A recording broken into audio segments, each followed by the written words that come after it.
Welcome to my mini blog. कसे आहात?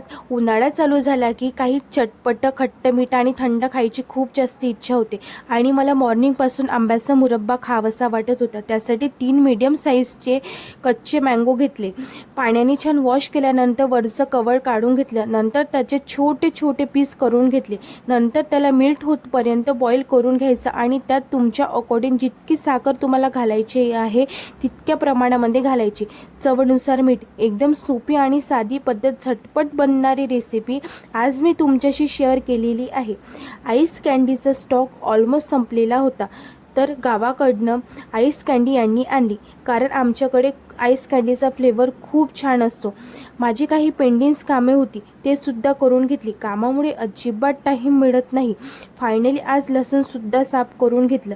इतका कचरा असतो ना, मला साफ करायचा खूप जास्त कंटाळा येतो. असो, उद्यापासून मी रोज उन्हाळी वाळवणची रेसिपी तुमच्याशी शेअर करणार आहे. सबस्क्राईब करायला विसरू नका अशा छोट्या छोट्या रेसिपीसाठी. त्यानंतर लस्सीसुद्धा घेतली. Bye bye.